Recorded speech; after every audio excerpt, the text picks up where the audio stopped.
The Gospel of Matthew is noted for connecting the dots from Jesus' life to the texts within the Hebrew Bible. And true to form, in this morning's Gospel account, it draws a parallel for the reader between Jesus' baptism and the creation story found in the opening verses of Genesis. Genesis records that in the beginning the Spirit hovered over the waters. God was present from the beginning, created the world, and declared it to be good. And in this morning's gospel reading, God's Spirit was also hovering above the waters into which Jesus was immersed, and God's affirming voice once again declares the goodness of God's creation with the words, "This is my child, the beloved, with whom I am well pleased." For today's Christians, the rite of baptism means different things to different people. And sometimes it takes on even more than one meaning. For some people, it signifies the person's acceptance into the community of Christ and their adoption into the family of God. Some people see baptism as a sort of naming ritual in which they are given a new identity as a Christian. Others see it as a moment of revelation in which they experience God's full presence in their lives. And still others see it as a ritual which marks their transformation. In this morning's account, Jesus' baptism took on several meanings for him too. For instance, at his baptism, he experienced the revelation of God. Matthew describes the heavens cracking open and God's Spirit like a dove descending and settling on him. At this baptismal moment, he heard God's voice of grace and mercy speaking of his inherent goodness, declaring him loved and begotten by God.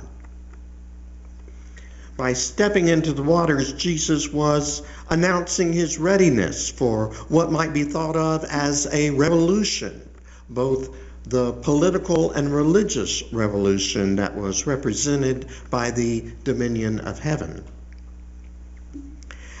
But regardless of the different meanings the baptism may have had for Jesus, one thing is for certain. It wasn't the culmination of something, but instead marked the beginning of something, the beginning of his ministry.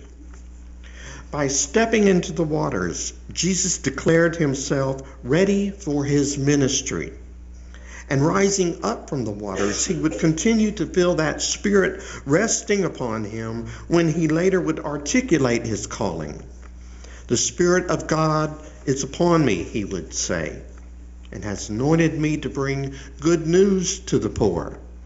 God has sent me to proclaim release to the captives and recovery of sight to the blind, to let the oppressed go free, to proclaim the year of the Lord's favor." Excuse me. And so for Jesus, baptism was not an item he could mark off on his checklist as something he needed to take care of before he died. And yet, that's how many people see it today. They see baptism as something that needs to happen in order to ensure a guaranteed ticket to heaven. And once they are dunked or sprinkled, they see themselves as free to return to their daily routines. But that's not how Jesus saw it. Once he heard those words from God announcing his belovedness, his inherent goodness, he retreated into the wilderness to give some serious thought about those words and about his calling and how that was going to play out in his life. For Jesus, his baptism was the beginning of something new in his life. Now, it's easy to think to ourselves, yeah, but that was Jesus and certainly not me. Jesus got to hear that he was God's beloved and begotten. But that sort of thing doesn't happen to the rest of us. But it does. In fact, in the second psalm, the author writes, I will tell of the decree of God who said to me, you are my child, today I have begotten you. The words Jesus heard while standing knee-deep in the Jordan River were the same words that the psalmist heard hundreds of years before. And they are the same words that are spoken to each of us today, to you and me. You are my child, my own begotten child, and I'm pleased with you. Now, those are some amazing words. They may be words we have never heard before. We may have only heard critical words that cut us down, telling us that we will never amount to anything. But those are lies, and God's words are the truth. And that divine affirmation alone can get us through some pretty tough times in life. After Martin Luther had been excommunicated by Pope Leo X in the 16th century, he took refuge in the Wartburg Castle, where he is said to have fought with his own inner demons. As he struggled through those lonely months, he would scribble on his desktop, I am baptized, and remember his baptism as he battled back his despair. When we remember our baptism, it's more than just a sentimental journey or an effort to recapture lost enthusiasm. Remembering our baptism is a way of seeking equilibrium in our lives, getting our bearings, and remembering who and whose we are. But remembering our baptism is also a way of remembering our calling in life.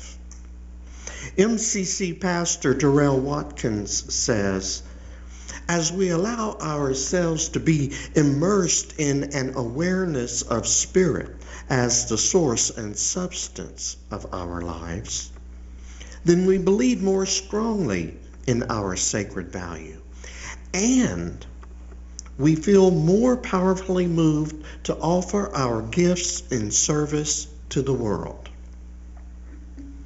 So in addition to baptism as an event which identifies us as God's own beloved children, it is the beginning of a new way of life.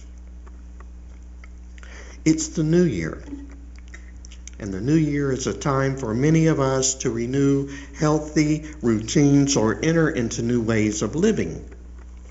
Many of us, myself included, have resolved to lose a few of the extra pounds we've managed to accumulate.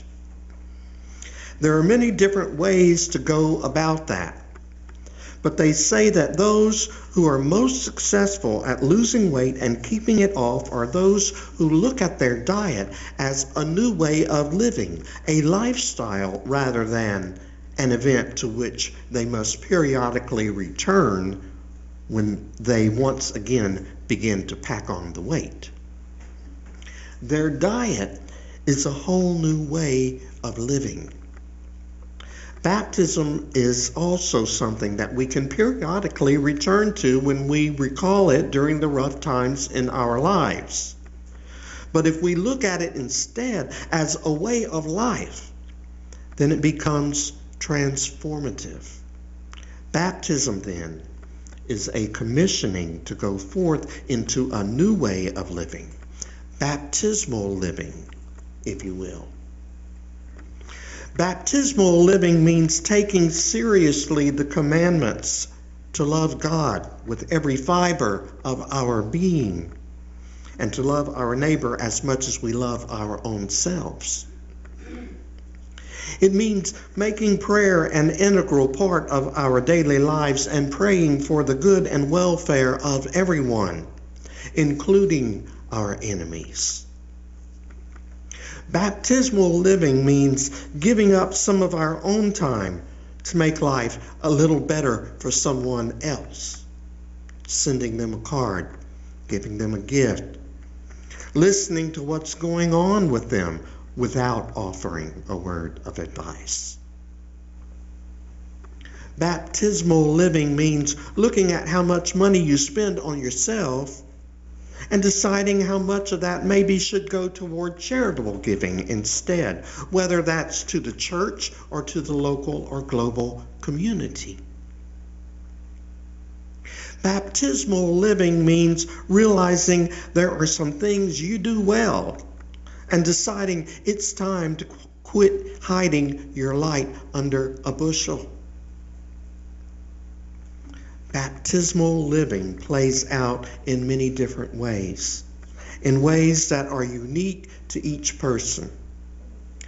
And it all starts with hearing the voice that tells you that you are loved by God, you are God's own child, and God is pleased with you.